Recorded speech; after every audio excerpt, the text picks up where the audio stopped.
Dr. Sherry Brewer, thank you so much for joining me today to do this podcast for our audience. I'm so excited to bring you in because I know that you have written this awesome book on why you can't lose weight.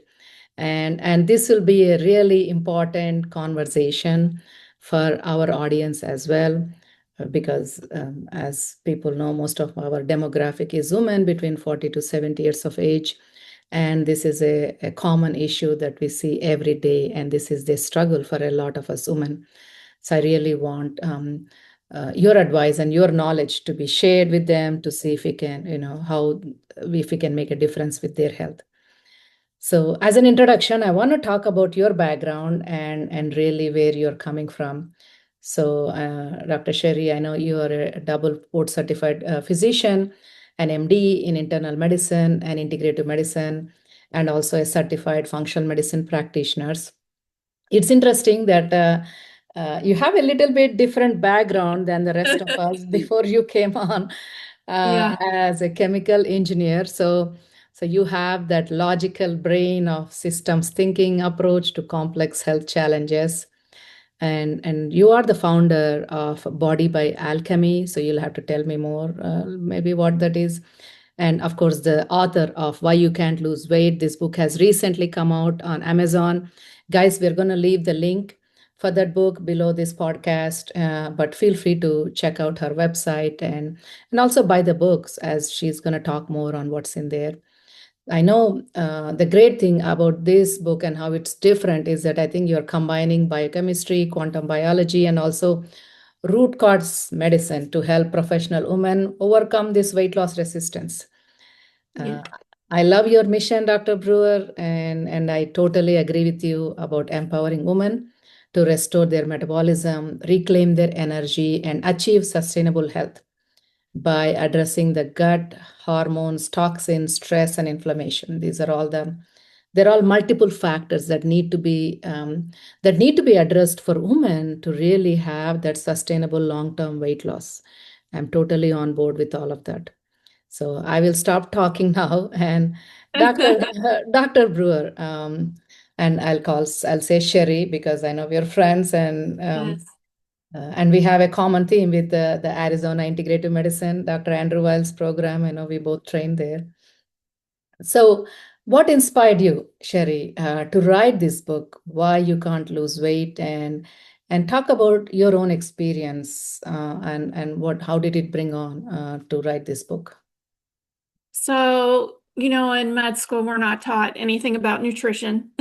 And, Sadly, so yeah. I bought into the weight loss as a math problem. It was calories in, calories out. All you need Yeah. to do to lose weight is to exercise and cut your calories. Yeah. But I kept seeing all these women who I knew were doing what I asked them to do, and they couldn't lose weight. They were eating impeccably, exercising. And then it happened to me. Mm. I went through a pretty stressful period. I was perimenopausal, like around menopause age. Yeah. Went through a divorce, a move. I was raising kids by myself, working full time. And I put on weight overnight, went into menopause, put on weight overnight, and I was eating really clean. I was eating like a paleo diet. Yeah. I was going to Orange Theory 4 or 5 days a week, but and then I couldn't lose weight no matter what I was doing. I'm like, I'm eating clean and I'm exercising. Why am I not losing weight? And in Yeah. fact, when I started Orange Theory, I gained weight. And I'm like, how can I gain weight? I'm like doing this intense exercise every day for an Frustrating. hour. Yeah. And then I put a continuous glucose monitor on one Mhm. day and I would go to Orange Theory and my blood sugar would go up to 150 and it would stay up for 6 to 8 hours. And I'm like, Oh, how could that be? Like, I didn't even eat. Like, I got up and I went, I didn't even eat. How could my blood sugar go up? So that set me on a journey to learn more about metabolism, and our bodies are really, really complex, and there's a lot yeah. more to weight loss than just cutting calories and exercising. Yeah, thank you for sharing that. I think as I can also relate with that, as many women, we are just told eat less and exercise more, and kind of we blame ourselves when we try to do Yes. that, and that model doesn't work. Yes. So also let's talk about, especially like you said, around on midlife and perimenopause and menopause state starts. Why this model fails? What happens? So we can't do the same things that we used to do in our 20s. I mean, exercising and cutting calories worked a lot in our 20s, Yeah. but we make all of our sex hormones from cholesterol. Mm, And we also make our stress hormone cortisol from cholesterol. So as we go through that transition, we're not making as many hormones, so our cholesterol level goes up and we have more cholesterol to make cortisol. So yeah. we're a lot more sensitive to stress. Mm, And if we're under eating for prolonged periods of time, that's a stressor. And then you throw on intense exercise on top of that, mm, that's a stressor. And then as our hormones drop, our body composition changes, we become more insulin resistant, we start storing body fat, and we lose muscle. And so we can't even eating the same calories or eating the same food, we're going to gain weight just because we're losing muscle mass. yeah, yeah. So there is, I think if I have to summarize what you're telling us, Sherry, it's like there is a lot more other factors that come into play around midlife time, because that eating less, exercising factor might have worked in our 20s and 30s, but afterwards these hormones come into play, insulin, estrogen, and cortisol. Those come into play, and those do affect our weight loss part. And of course, I know you'll talk about inflammation and gut health. But most importantly, I think that lack of knowledge for women about these other aspects is so important aspect, because I think women beat themselves up and blame themselves that they are a failure because they're not able to keep that weight off, and they keep doing this yo-yo diet pattern, which is a wrong model for them. Right, Right. right. And then and then their doctor Mm-hmm. doesn't believe them. So they're going to the doctor and they don't believe them. So then they really beat themselves up and think Hmm. that they're doing something wrong. Yeah, it's that lack of information and also a wrong model approach, and that really is, I know what you're trying to educate them in this book, why it needs to be done differently at this stage of life.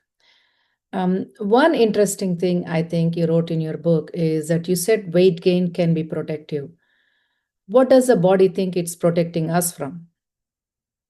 Well, so if your cortisol is high, you're under stress, and your body doesn't know the difference between it, like you're intentionally trying to lose weight or Mm, you're starving yourself.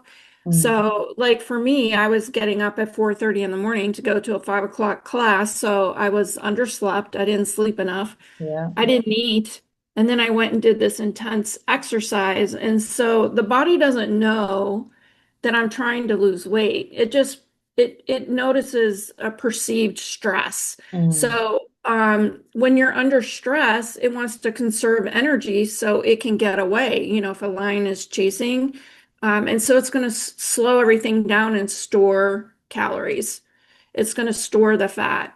And then we can start to develop things like leptin resistance, where our brain does not even won't read these signals. Leptin tells your brain that you have enough fat stores. yeah. And it can, two things can happen, two things that I see in my clients. I'll Mm, either see people with high leptin levels, which means that their brain is no longer listening to those signals because mhm, it's like I'm under threat and I need to store calories. I'm not going to listen to you. But then I also see women who are under eating. They're just not eating enough. yeah. And then they have very, very low leptin levels. And those people, and that's a stress too, because then your body thinks Yeah. there's no food around. And it's like you almost hibernate. It's like being a bear, Yeah. A bear hibernates in the winter, the metabolism slows down. And that's what your body is like hibernating. Yeah. Yeah, I'm glad you're talking about those hormones, right? I think leptin is called a satiety hormone. So two different scenarios is where people have less leptin, so they're never getting satisfied with food. And other scenario you mentioned is like high leptin levels where there is leptin resistance. I guess similar to insulin resistance, where Yeah, it's like the brain's just not listening anymore. yeah, the signals are not being perceived. So there is a combination of sounds like underfed, overworked, and undersleeping, and then imbalanced hormones. Did I combine everything correctly? Yeah, there are lots of other things too. Yeah. Toxins, Mm-hmm. inflammation. Yeah. Sleep is a big one. You know, Yeah. a lot of people think that they can take Mhm. supplements and change their diet and then exercise, but if you Yeah. don't sleep, you're Mm. never going to get better. You know, I wear continuous glucose monitors all the time just because I'm a Yeah. biohacker and I like to see. And if Mm-hmm. I'm not sleeping, my blood sugars go up by like 20 points. Wow. So Mhm. because that's a huge stress. Yeah. Not sleeping enough will change your hunger hormones. It'll change your blood sugar regulation. It can cause inflammation. It can also disrupt your gut. Like sleep is really important. And women, Mhm. we like to think we can do it all, and so we always sacrifice sleep, but it Yeah. really should be like the number one thing we protect. Yeah. Thank you for bringing that to attention. That's such an important aspect in the weight loss journey. Um, so let's also talk about another factor I think which is really very underplayed is about gut health and really how that can impact somebody's weight loss even when the digestion seems fine, fine by their standards, right? So tell us Yeah. more on that. Well, I mean, I do gut testing on all my women who come to me with weight loss Mhm. resistance. Yeah. There's more DNA in the microbes in your gut than you have in your body. You're actually more microbe than you are human when it comes to genetic material. Yeah. And we're learning so much about the microbiome. I mean, when I went to medical school, we didn't learn anything about it. And now the Mhm. data around it is just exploding. There Yeah. are microbes in your gut like Akkermansia that produce GLP-1, which is, you know, people are taking these drugs and you can Yeah. make those peptides yourself. There are microbes in the gut that can control your hunger signals and make you hungry, like Candida can make you crave sugar. There are microbes in there that impact how you clear toxins. And, you know, like estrogen is a toxin that needs to be cleared and recycled. Yep. It's important to be able to digest your food to extract nutrients. There are microbes in there that can extract more nutrients from the food than other, you know, like you might eat a banana and it'll extract 100 calories, and somebody else has different microbes and it might only extract 60 calories. Yeah. So the microbiome plays a huge role. And we've all done things to screw up our microbiome. We all have taken antibiotics. People Yeah. take acid reflux meds, birth control pills can affect it, going through menopause can affect it. Mm. And then, of course, like food poisoning, anti-inflammatory steroids, like we've all done things that can screw up our microbiome. Yeah, and I think there were studies also which showed like which women who have no problem with weight issues, they have a different set of microbiome compared to Yes. women who have issues with weight loss. So there is a Yeah, they've done Mhm.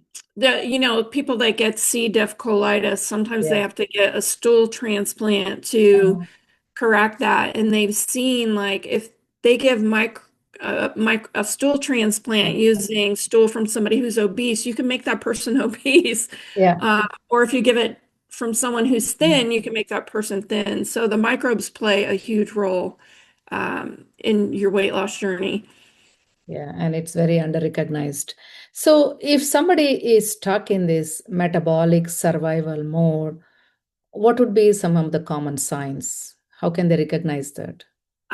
Those would be people who they know they're tracking and they know they're not eating a lot of calories and they're just stuck. They're not losing weight. Mm-hmm. Maybe they're eating really clean, but they have food cravings, especially at night. Like night food cravings can be a sign of like leptin resistance. If they crash in the afternoon or they're feeling cold, they're not sleeping well, they have belly fat and they just can't get rid of it. Maybe they have a lot of fatigue with exercise. Yeah. But if you keep having to drop calories and now you're barely eating and you can't lose weight, that's probably the biggest sign. Yeah. Yeah, great. I mean, I think people need to understand where they are in terms of digging deeper into their issues with weight loss resistance, because I can't tell you how many times I've heard people tell me that they have done every weight loss program out there, the Nutrisystem, the Weight Watchers, all of those stuff, but the focus is so much about calorie counting and portion size and exercise more, but they don't get the information, or they are not taught how to do these other aspects that are really important for women in midlife stage. Right. I want to really quickly talk about GLP-1s because they're so popular nowadays, and they're like a quick fix, isn't it? I mean, I get that. I get that as a woman. I've been struggling with weight loss for so long, and then there's this kind of special miracle drug out there, GLP-1, which is going to get me that fast weight loss. What is a problem if somebody wants to do that, and what can be the side effects? What are the long-term implications of going for this quick fix? Probably the biggest Mm-hmm. disadvantage to using those drugs is, doctors aren't educated about it, and they're not educating patients properly. Mm-hmm. And so they're taking these medication, and those things slow your gut motility. And so Yeah. you're full and you're not going to eat a lot. And so Mm-hmm. then you're not eating enough protein and you're going to lose muscle mass. And then if you ever go off those drugs, you're going to regain fat. So you're going to wreck your body composition long term. Yeah. Um, that's probably the biggest problem with those drugs. Muscle is like our most important asset as we age. Mm-hmm. It's gonna give you longevity. It helps you Yeah. process blood sugar, strength. It's gonna keep you from falling. It is so important, and that's probably the worst thing about using those drugs. And then, of course, people can become constipated. I have concerns that your gut plays a role in autoimmune disease. It makes me Yeah. worried that that could increase your risk for autoimmune disease. People are getting pancreatitis. I mean, there's lots of other side effects, but probably, I mean, the worst thing is you're going to lose muscle mass. Yeah. Yeah, that's what we are seeing most commonly. Again, the medications, I mean, maybe it's an approach for some people, but again, not everybody needs to be on it. But if you're taking it, you also need to pay attention to these other aspects also, Right, like Dr. Brewer was saying. Just make sure you're not losing your muscle mass. Focus not just on the scale weight, but also a body composition. So right. where you're tracking your muscle mass and body fat percentage, because that is a better health indicator. And, Hmm. and like you said, Sherry, gut health is an important aspect because we know these medications do slow down your motility. They are changing your biochemistry of the gut microbiome. So that is really important for many things. And you said like autoimmune issues, we don't know the long-term implications because we all know that 80% of the immune system is in the gut. And when things are getting changing up there, we don't know what that comes up in later in the future health. So I love the term that you have, body by alchemy approach. So tell us more about that and how this is unique from typical diets or hormone programs out there. So, as you said earlier, my pre-medical degree was in chemical engineering because Yeah. I'm like a geek. I like to know how things work. And Mm-hmm. I'm really obsessed with quantum physics and this whole field of quantum biology Oh, and wow. circadian Mhm. biology and light. So that's why I called this Body by Alchemy, because part of what I do also has to do with circadian biology. Like our hormones react to light. Mhm. And we have really screwed up our whole circadian biology. We don't see the sunrise. And when you go out and you get that sun Mhm. on your eyeballs when the sun is rising, it sets your circadian rhythm. And then we're exposed to artificial lights all day long. We're on computers, we're sitting in front of these bright lights. At night, we're supposed to be watching the sunset and we're not supposed to be seeing light at night and we're watching TV and we're picking up our cell phones in the middle of the night. And it screws up all your hormones, including leptin and ghrelin and, you know, Melatonin. Yeah. Mm. melatonin. Like it just screws up all of our hormones. Insulin, you're more insulin sensitive in the morning. So if you eat a meal in the morning, it may not bother you as far as gaining weight, but if you eat the same exact meal after dark, it could cause you to gain weight. The same exact meal with the same exact calories, just because of when you ate it in relation to the light. So, Yeah. in most weight loss programs, in my program, most weight loss programs are restrictive. They're going to have you cut out foods, lower your calories, and exercise. And that's restrictive. And you can't do that in a system that's already stressed. So in my program, I restore people first. I first try to gather a bunch of data and figure out Yeah. what's going on because what's Mm. causing your weight loss resistance isn't causing your friend's weight loss resistance. And Yeah. then you can give targeted therapies there. But Yeah. I put my clients through something called a cleanse, and I'm Mm. actually increasing their calories. It's Mm. an elimination diet. I take out inflammatory foods. Yeah. There are low FODMAPs, which can cause some gut disruption, and oxalates, which can cause inflammation. It's very high in fiber and good fats, but it's very high in carbohydrate. Mm. And then I also have them go off their exercise. And no, none of my patients ever believe me when I start Mm. this cleanse. They're terrified, and I have to really reassure them. But Yeah. without fail, just letting Mm. them rest and restore and nourish, they Yeah. all end up losing weight on the program and they do it without starving because I'll Yeah. have them eat 5 or 6 times a day. Mm. Um, and then I also use, there are some medical foods out there that are FDA approved and they contain these selective kinase response modulators. They're called Mm. SCRMs. And these have been studied, and people who use those, it increases their ability to heal and lose weight, but it's like 70% improvement. Oh, wow. And these are medical foods, and you have to get them from, providers who have access to them. But I incorporate those into my program too, and people really like those a lot. So they make a shake with them, and Mm. um, yeah. So Awesome. I try to calm everything down before Mm. we start doing any sort of restriction. Yeah, okay. Got it. I think sounds like you're doing a resetting and then doing a step-by-step approach of creating a foundations uh, Yes, with yes. their nutrition aspect looks like. Yeah, and And when you do that mhm, reset, it mhm, upregulates your liver function, which is about 20% of your metabolism, and it yeah, resets your thyroid function and your adrenal function. So you're wow. doing multiple, and it helps your gut, Yeah, like, because it's yeah. so high in fiber.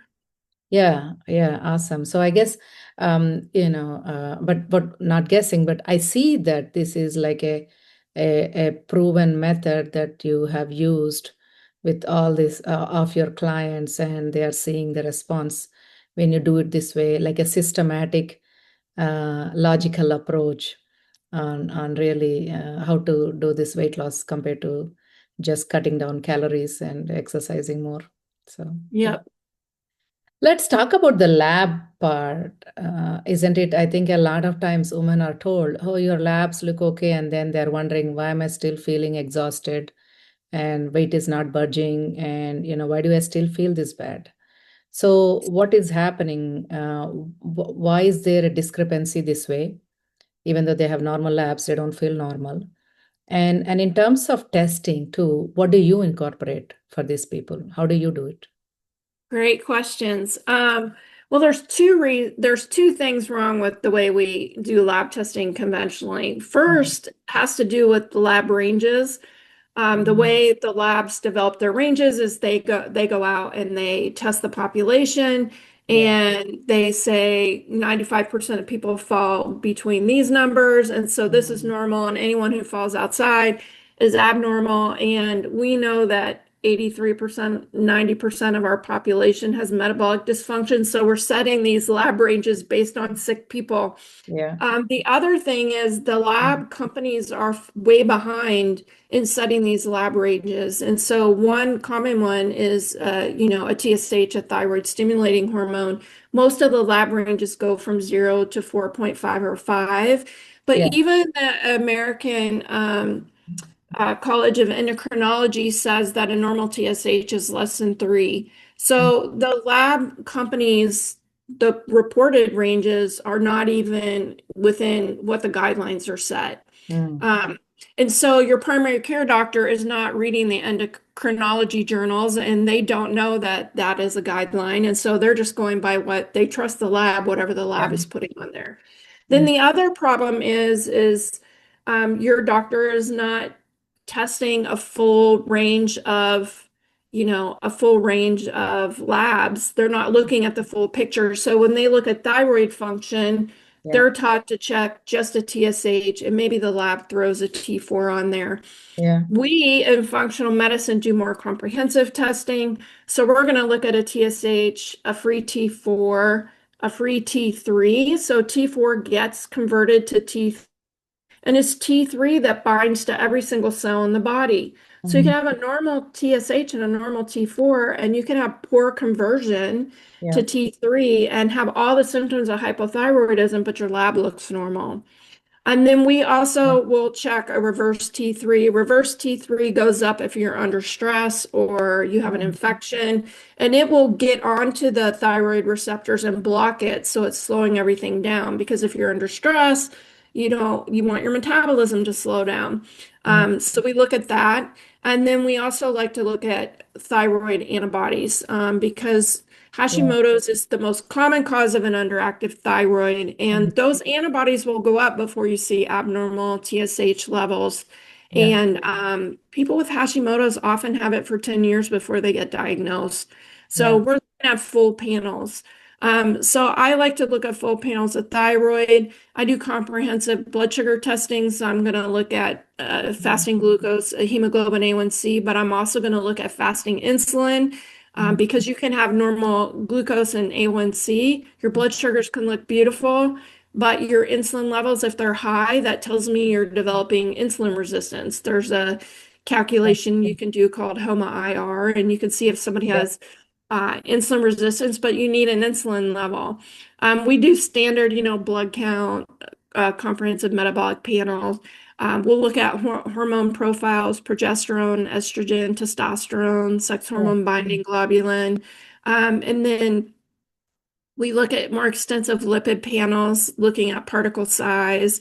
Yeah. And then we do nutrient panels, like we like to look at ferritin and iron. Those Yeah. are important. B12, magnesium, zinc, copper. Mhm. Um, Yeah. yeah, That's so great. Thank comprehensive. you. Yeah, thank you for sharing that. I think sounds like you're going digging more in depth in terms of the testing wise about the metabolic health, hormone panels. And that was a great example about thyroid hormones because a lot of regular Western model is like just looking at TSH and free T4, and also interpretation of those lab parameters is important to give a Yes. more sensitive range for optimal health compared to looking at when it's already too extreme. That's great. And also, I think the most important thing, Sherry, you told me is that you are also customizing it. And this is where I think a lot of women get frustrated because they are following everything. Their friend did a program, they ate this thing, they did this stuff, and it worked beautifully for that person. But then when they do for themselves the same thing, same process, same eating stuff, but it's not working. And that's where all the testing works because their physiology is different, their hormones are hmm different, their inflammation, their gut health is different. hmm And So I use some of those diets, but I mhm. do it after Yeah. I've calmed everything down and I make sure Mhm. that they're not under stress. Yeah. And then I'll use specific diets for specific people based on what's going on with them. Okay, got it. So let's talk about some examples of transformation, right? I want to leave women with some inspiration. So Tell us a success story or the transformation that you've seen in women when you are able to fix the root cause. So, what was their experience? So I have a lady right now that I'm working with. Mhm.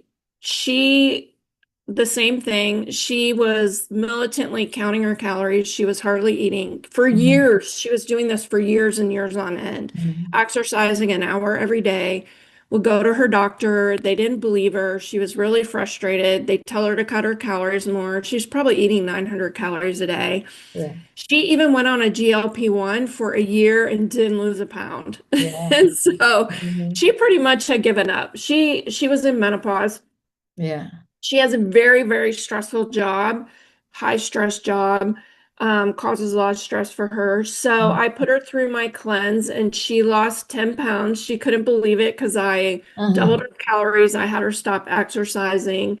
Yeah. And she had some metabolic dysfunction. So I have moved her into a keto diet but after she did the cleanse, and I really had her work on her stress. I mean, I pretty much told her, if you don't work on this stress part, Yeah. nothing's going to work. Like you have to do this. So she's been like Cortisol. journaling, taking deep breaths, trying to look at her coworkers differently.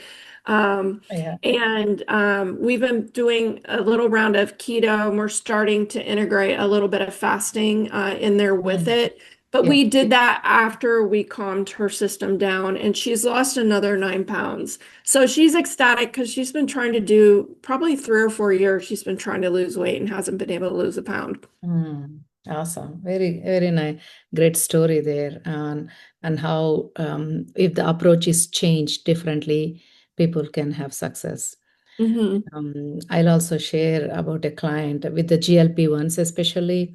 It's a guy, and he's just in 50s, and he needs to lose 100 pounds or more. And he had tried GLP-1, took it for a year, and he had like a 20 pounds weight loss. And he was so frustrated with it. And we also have a process similar to you, not exactly your body by alchemy, but we do a detox and focus on gut health and reducing inflammation. And he had a great weight loss of 60 pounds or so in 6 months. That's So amazing. mhm.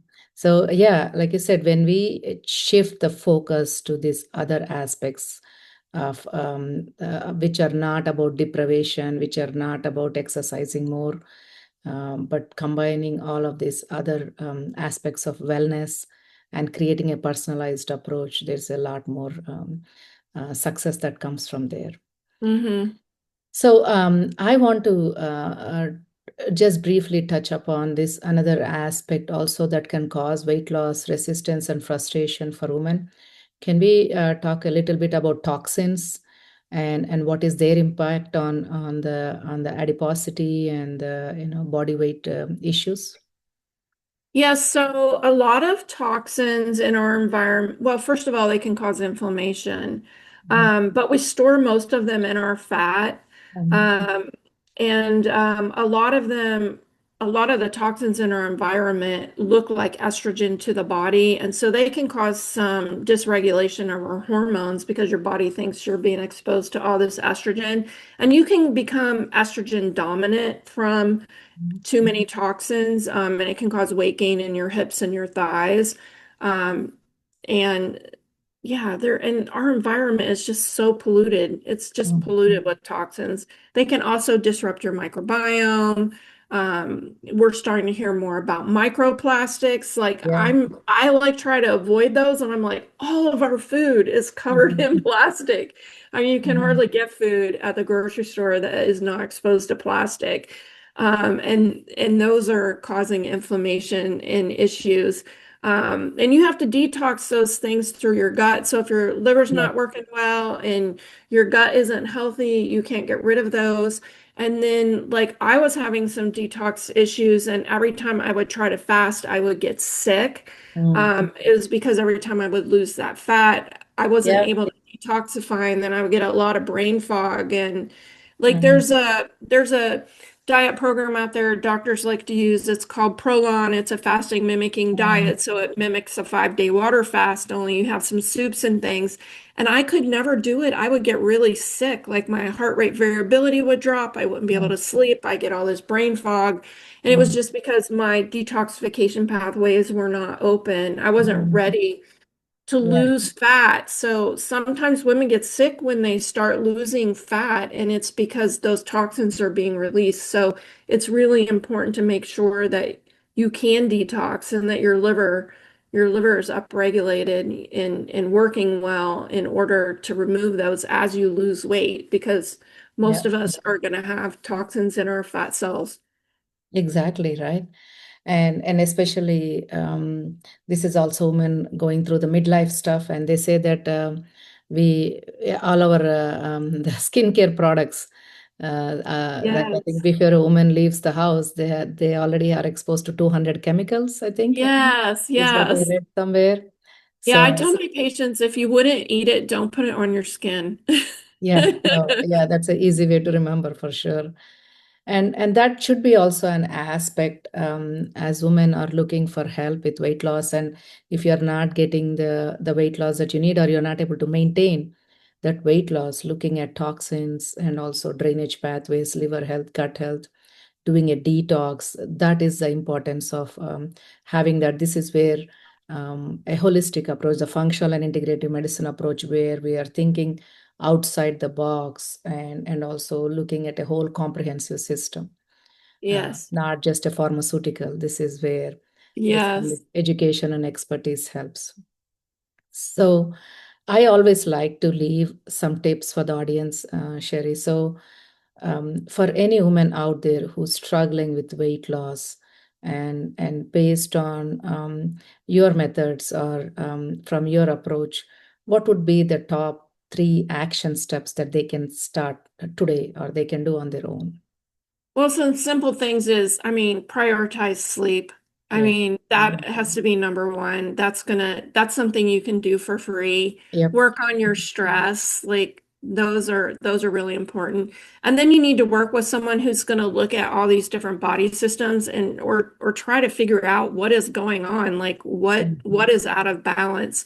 And I would recommend doing comprehensive lab testing. Yeah. Patients can order these comprehensive panels on their own now. Like Function Health is it's very inexpensive and you get 100 markers and then 6 months later you get another 60 markers. So you don't even need a doctor's prescription to get your own labs anymore. So, ask questions. Go to someone who's going to look at multiple aspects and figure out what is going to work for you. Like, don't go on another diet until you know if like that's the right diet for you. Mhm. Because that's what these gurus are out there. They put everyone on keto or everyone Yeah. on carnivore or everyone on paleo. Like those diets don't work for everyone. You have to figure out what works for you. Yeah. It has to be customized for each person.